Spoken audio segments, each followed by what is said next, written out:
Hey everyone, it's Rock for Cash, the People's Champ, coming to you live from Cash Stadium, and welcome back to the channel. This video we're going to look at reviewing what happened in week 4 of the FNFL and a few other bits and pieces. So let's get into the action and see what happened. But before we do that, we've always got a song, one of Cash's favourite songs by R. Kelly, I Believe I Can Fly from Space Jam. I think there's a few coaches who have really shit teams that actually believe that they can do something with them. So this is a shout out to all you guys. I think you know who you are. So let's just have this playing in the background while we go through what's happened in round 4 or week 4 of the FNFL. Okay, let's start off with Rock for Cash versus Mitch's Mongrels. Yeah, Cash a little bit disappointed in this one. Started off very slowly. Was about 70 points down at one point. Mitch's Mongrels 116.72 over the top of the Cash 88.68. So 28-point win in the end. But yeah, all the damage was done early in this game. Basically, for Mitch's Mongrels, had a couple of standouts. Kyler Murray 22 and Thielen 22. For the Cash, Aaron Rodgers and Aaron Jones 28 and 19 respectively. They brought the score back within some sort of respectability, but overall Cash disappointed in this one. I think he could have won this one, but you know, Brandon Cooks didn't score. Hopkins only had 7, Peterson 9, Hilton 4, so he's got a few issues there in his team, but you know, he'll bounce back. But nothing taken away from Mitch's Mongrels down there at sunny Essendon. Yeah, well done, Min. The Commissioner's Cup going to you for a little while. In the next game, Smooth Criminal. This is the Fanny Cup. Smooth Criminal, 112.92 over the top of Little Waiters, 83.10. So 29, 30-point win to Smooth Criminal. Led beautifully by a couple. Josh Allen and Melvin Gordon both got 24. And for Little Waiters, Murray got 20. Russell Wilson 18. Yeah, good to see Tyler Lockett back to where he was. 4.9. Got fucking 30 odd last week and beat the Cash. So yeah, fuck you. So yeah, the Fanny Cup going to Smooth Criminal. Well done on that. Bad luck to the Little Waiter. In the next game, this team just keeps on keeping on. I usually say that about the Browns, but this is the new Browns, the Little River Giants.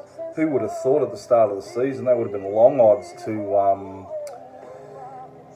not just be 4-0, but actually to win a game. They've got over the top over Archie's All-Stars, by 40 points. 120.78 to Archie's 80.34. Little River Giants, Dak Prescott 34.28. Watch that game. Nearly a great comeback by the Dallas Cowboys against the Browns.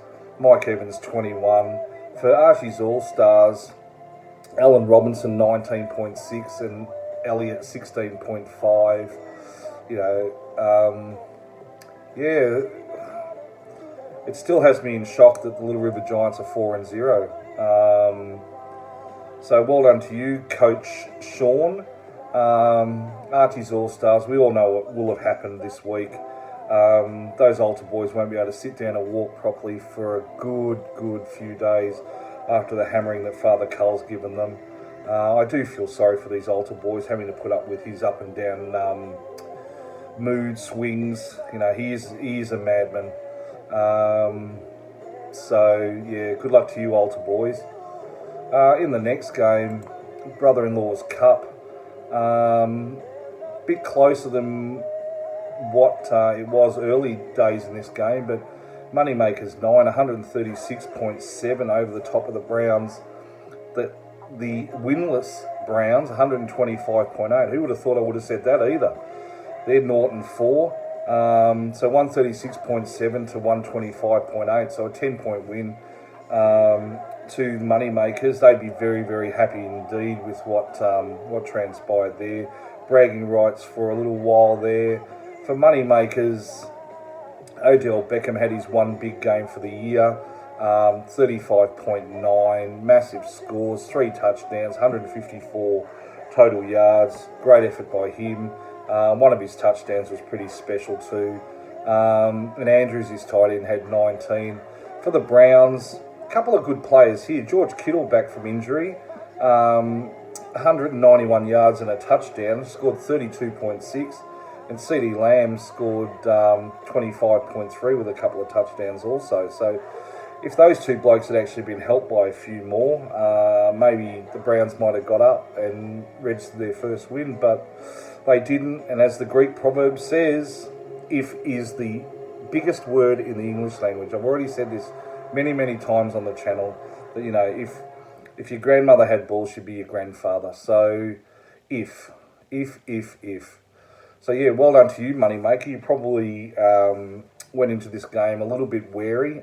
You probably don't have a great record against the Brown coming into this either, but you had the win, so well done to you.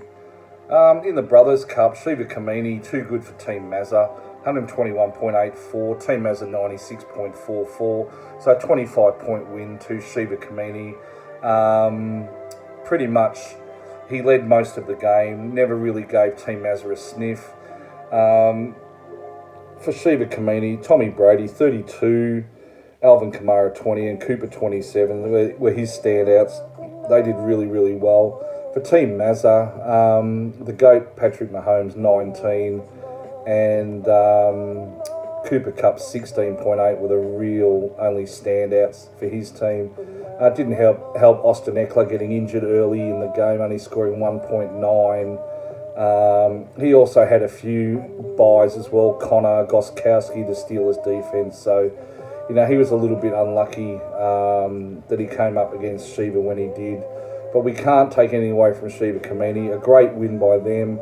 They've got bragging rights now for a little while as well. Team Mazza, he assures me the train isn't off the rails, but you know, he's going to have to do something to pick up from where he's currently sitting on the ladder. And in the final game, the Dark Side are back on the winning list, 122.64, beating Young Remix Killers 110.92. This has become a real rivalry over the years since Dark Side's been in the comp. Two really good coaches, really just battling it out, you know, battle of wits and all that sort of stuff. The Dark Side got the chocolates this week, so well done to you, Milf Hunter.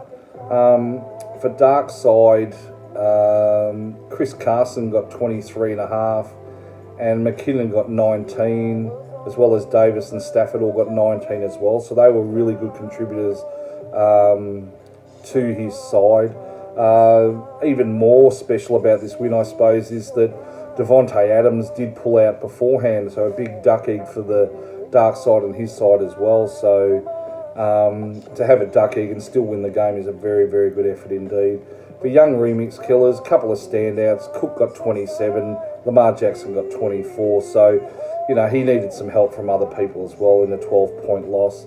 So just as a bit of a recap, Mitchell's Mongrels beat Rock for Cash. Smooth Criminal in the Fanny Cup beat Little Waiters. Little River Giants beat Archie's All-Stars. The Brother-in-Law's Cup went to Moneymakers over the Browns. The Brothers Cup went to Shiva Kamini over Team Mazza. And the Dark Side on the winners list over Young Remix Killers. So that's pretty much it for week 4. Pretty good week of FNFL too. We had 1, 2, 3, 4, 5, 6, 7, 8, 9, 8 players that actually got over 100. So that's it's probably going to be a bit of a norm this year with the half PPR, but I think that it's still a good effort to always score over 100. You think your team's doing okay if you can get that sort of a score. So let's look forward to seeing what's going to happen in week 5 of the FNFL. Just a quick little rundown here. Rock for Cash are taking on Moneymakers 9. Mitch's Mongrels up against Young Remix Killers. Shiva Kamini, Little River Giants. Archie's All-Stars and Team Mazza. The Dark Side and Smooth Criminal. And Little Waiters up against the Browns. So that just brings me finally to the ladder. At the moment, Little River Giants are 4-0 on top of the ladder. Couple of teams on 3-1, Smooth Criminal and Mitch's Mongrels. And then there's a plethora of teams on 2 wins, 2 losses. Got Moneymakers 9, Little Waiters, Sheba Kamini, Rock for Cash, The Dark Side and Archie's All-Stars. On 1 and 3, we've got Young Remix Killers and Team Mazza. And on the bottom, Norton 4 is the Browns, something I thought I'd never actually say. So well done to the winners this week. We'll have another cash coming up very shortly. This cash was delayed a little bit and I apologise for that. But the next one will be a preview of week 5 of the FNFL. So with that, that's the cash out.